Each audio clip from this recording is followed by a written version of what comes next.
Hey guys, Tbull here. Today we're going to be going over the basics of carriers in World of Warships Legends. Note the matchmaking mostly AI, a couple humans on both sides. If you're watching this in the future wondering, what is this? This is the test event. This is day 2 of carriers being introduced into this game. So this is currently in event status right now. We're got the tier 3s, Hosho and Langley. Hosho, the Japanese carrier, is the one we got this game. And I think next week we'll have the tier 5s, American and Japanese carriers. So right off the bat, we're going to be going forward here.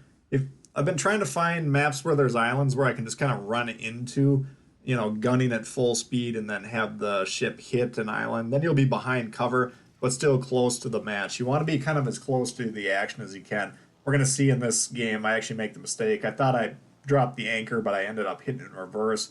And then I thought I fixed that, but we'll be hugging the back line. You definitely don't want to do that. You want to be close as you can to the action, because the longer it takes the planes to get there, the more you're going to be using your speed boost. And that's the first thing we want to talk about. That left-hand parenthesis in the middle of the screen there, kind of bracketing our squad formation. You can see the bright white lines about halfway up. That's when we're moving forward on the joystick. Then we're gunning the engine, speeding up quite a bit. It's 20, 30 knots or whatever, kind of a boost. So it's significant. It helps out quite a bit. But if you hit that red spot up there, then your engine will overheat and you won't be able to push forward anymore. Your speed will drop significantly. So I'll actually be testing that out at the end of the match if you stick around to that. But that's important. Consumables. If you use that prop, the up on the D-pad, that actually cools your engine all the way down automatically. So that's kind of the consumable. Right off the bat, I was considering just trying to keep this out of Hocknick lit, the destroyer. I think that's going to be a core principle of destroyer play. But he goes ahead and drops the smoke here. And we're going to go ahead and try to actually blind for him once he disappears here. But I wasn't exactly sure where he was, and I'm not that great at HE bombs yet. So who knows how close we got to hitting them. But I think, once we get human v human games and people get better at the carriers, spotting is going to be a huge part of it. And if you can keep those destroyers spotted and you got teammates who are good enough at the game or they understand the game well enough to know that they got to shoot the destroyers when they're lit, that's a winning combination. So especially if you're in a division or something with a guy playing the carrier and the carrier spotting the destroyers, go ahead and take those destroyers out because the destroyers are still valuable. I thought they would be downgraded more than I think they probably will be with these carriers. We'll see once people actually get good at this class how that all shakes out. But anyway, killing the destroyers going to be a core part of it. Now, we talked about the left-hand bracket, kind of the engine temperature. I want to talk about the right-hand bracket. Now, there's going to be numbers on the right-hand side of that whenever we're attacking, and there's 3 potential numbers that'll pop up. They're all in the same location, right to the right of that bracket. First number, time to get into attack formation. Second number, how long our planes can hold attack formation.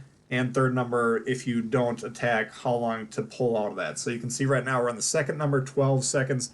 That's how long we could have continued that formation. I'll point that out again as we see it here. You can see we're trying to re-attack. Well, I think here we go, right? So right there, 3, 2, 1. Now we're in the attack formation. Now we got 15, 14, 13, 12, whatever it is.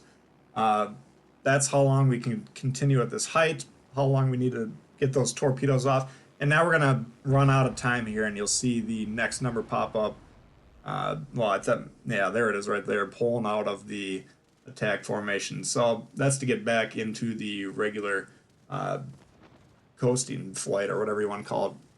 So those are, again, important numbers to keep an eye on. This is for torpedoes. That's how long you got to get them off. Same thing with HE bombs. It's a much shorter duration for that, though. So I think both of it's important to keep an eye on, though. So at this point in time, we're getting a little bit close. This is an AI battle. Those red ships are just going to keep pushing here. So I think I thought I dropped it in the anchor at that point in time, but I think I actually put it in reverse. Maybe we'll get auto, controls for the ships at some point. Maybe not, but they're not currently ready anyways.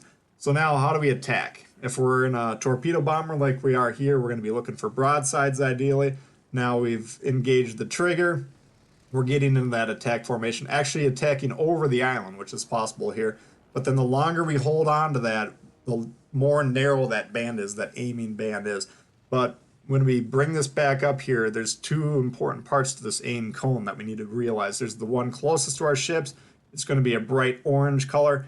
That's the distance where the torps aren't going to arm because the fuse isn't ready. See the bright orange and then kind of the translucent, the green part at this point in time. That's when the distance is, sufficient for those torpedoes to arm, and that's a huge part of it. So you kind of want to get that bright orange part as close to the ship as you can without actually getting it onto the ship.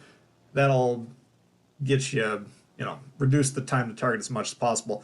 Got to keep in mind, though, those ships, if they turn in towards those planes, they can actually get into that part, that distance where the torpedoes actually aren't armed. So that's a potential way to counter the carriers if you have the awareness to do that. So anyway, we'll see that again. Now we're with the HE bombers, though, and here we got kind of this white circle, similar idea.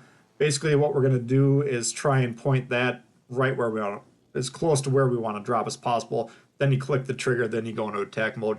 Now, HE bombers, you want to be attacking ships vertically, either coming directly at them or, directly towards the nose or directly towards the rear.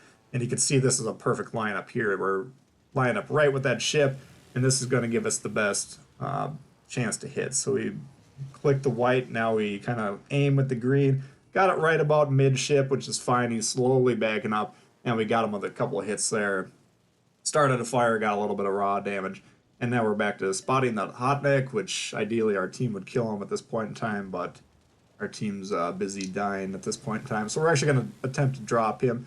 You want to hold into that attack as much as possible. You see there we had about 3 seconds left. HE bombs are definitely a lot harder to aim with the torpedoes, so I'm still getting the hang of that there. But I think the idea with the HE bombers is you want to get as close to the target, i.e. hold the attack as long as possible without overshooting it. That'll tighten up the accuracy. So anyway, another drop here in the battleship, trying to go, vertically. He's kind of in the middle of a turn, and we didn't come directly at him, but we're able to hit him there with a couple more shots. So not too bad. We got 10K so far. I think we wound up with like mid-50s. So we actually do a fair amount of damage this game. I'd say the Hosho, I think they tuned the Hosho and the Langley differently. I think the Langley, they maybe tuned it down just to test a carrier that's not as powerful, and then the Hosho, maybe a more powerful version of a carrier, because this one seems to be doing a lot more damage.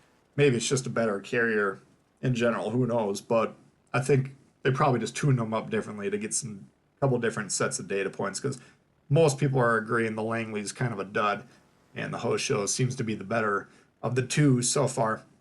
Anyway, back with the torpedo bombs, you can see our left-hand parenthesis there all the way red. And here we're going to demonstrate attacking right over the island again. We're in the attack formation. We're attacking this battleship. And I did want to point this out here that you can do this. Now we're going to be dropping from a fairly high altitude. But again, we get that kind of bright part as close to that ship as possible. And then we go ahead and let go. The torpedoes do arm, and then they do hit. And we got a flood with a couple of hits there. So keep that in mind. You're not safe parked behind islands, and if you're playing the carrier, you can attack the ships over the islands like that. Again, I think it just kind of changes the height. Now there, we didn't hold the line as much, so that's more of a V formation on that spread. If we would have turned back, we would have seen one of those torps go kind of to the left and one to the right, kind of like a widespread torp you'd see some destroyer players utilizing. So the longer you hold on to this attack formation and the less you're turning side to side, that's when you tighten that spread up. So if you're trying to get the nice tight formation on the torps, which I think is probably what you're going to usually want to do, that's how you do that. Hold the attack formation and don't be turning left to right. Now, when we're trying to counter this destroyer here at the end, I kind of intentionally try and drop a couple times with a V formation, and it's a play in the playbook, or it's an arrow in your quiver. If you want to have a more of a quote-unquote widespread type of a torpedo drop, just don't hold that attack formation as long. Just go ahead and drop those torps when it's still displaying that V formation. We did have the flood on the battleship, and he's about to go down there, which is good because he's pushing into our destroyer on sea.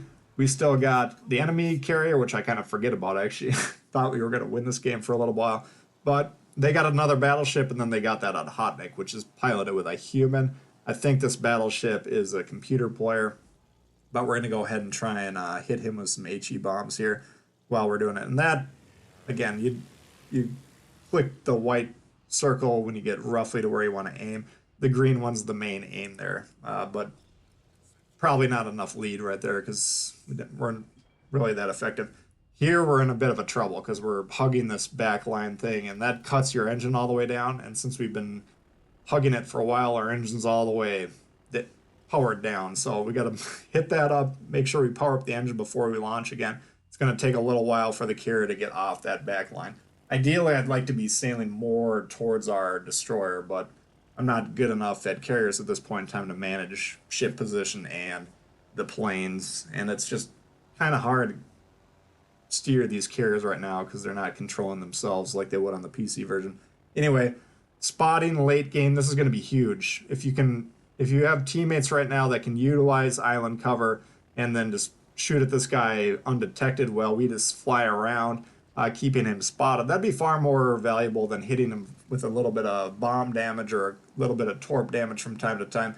So, consider that a valid tactic and an important tactic, especially, when we're playing humans, not necessarily against these AI players, and not necessarily when you're trying to learn the controls. But once you get the hang of the carriers and we're actually playing human v human games, just flying around, keeping that battleship lit while the teammates shoot him, or this destroyer in this instance, just as valuable as well. And our friendly destroyer is actually shooting them, which is pretty impressive for a low tier game. I guess there's a V type drop, kind of intentional there, because he's probably going to be trying to dodge. So whether it's a narrow spread or a wide spread at that point doesn't really matter, I guess. But anyway, getting back to the spotting, keep that in mind. I think that's going to be a huge part of the carrier play, and I would prefer the carriers be tuned in a way where the spotting is the most important thing they can do. If they can do some damage like this, 50, 60,000, that's a fair amount of damage for a tier 3, tier 4 game.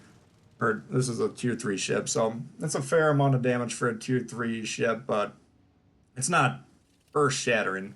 Now, I've missed plenty of drops, and, over time we'll be able to put a higher damage, but my point is, like we talked about yesterday, hopefully these remain more of a tactical type of a piece in the strategy game rather than just a monstrous damage dealer. There, the Hotnik kind of turns a little bit broadside right before we dropped, and we did have a narrow spread there. Hit him, got the flood, he immediately damaged cons, and we're going to be pinging because he's going for the suicide strike at this point in time. You can see he's about 4 kilometers away from our ship. So we're going to be desperately, screw the overheating the engine. We're going to get on target as quick as possible. Try and take him down. It's too bad his damage con was available because we would have killed him with that flood. But he's focused on us. He's got the torpedoes on us, hits us, but that allows us to get this strike off. Now the Farragut chimes back in with the guns, which is outstanding. Even though he's got the battleship right by him, he's trying to protect the carrier because he knows 2v1 is going to be a lot easier than 1v1 for him. But we actually got him with the torpedo there. And, I kind of forgot about the carrier at this point in time. We go down. Note our planes are still flying around. You can still maintain your last squadron. I don't think there's fuel. Maybe I'm missing something. If I am, let me know in the comments. And if you guys got any tips that I'm forgetting or maybe I don't even know about yet, go ahead and put them in the comments because there's going to be a lot of new players looking for tips on this video. So the more we can get out there, the better. But as far as I know, you can keep flying around. And again, if we can just use this primarily as a spotting tool for most games rather than sacrifice ourselves trying to kill this Ganget, which might be a valuable play right now because we need to kill this guy. But let's just say we had friendlies that could shoot him, keeping him lit for the duration of the match could have been quite valuable. So again, spotting needs to be in your mind. Maybe not for the test event where we're playing against AI, but once we're playing against humans, I think that's going to be really valuable. And here we're trying to desperately find the carrier. I don't think there's any way we could possibly kill the carrier at this point in time, but you can see that engine's overheating now. And at this point in time, I'm just kind of testing. Like I held the joystick forward here and the engine dropped on its own. As soon as you release the joystick, you can re-engage the engine. Even when it's, in the overheating zone, it'll just immediately shut it back off and you'll slow back down again. But you can do that if you want. So anyway, that's the basics of the carrier. I'm definitely not a professional carrier play at this point in time, but hopefully that gives you guys a good idea. One last thing, that half moon, you got the ship on your diagram, or the plane, you got 2 planes left in the squadron. The half moon, that's kind of the direction the AA fire is coming from. So one last indicator there. Anyway, that's a look at the carriers for you. Hopefully you guys enjoyed that. If you did, please hit the thumbs up. New to the channel, consider subscribing. Questions, comments, leave below. Love to hear from you, and we'll see you all later. Peace.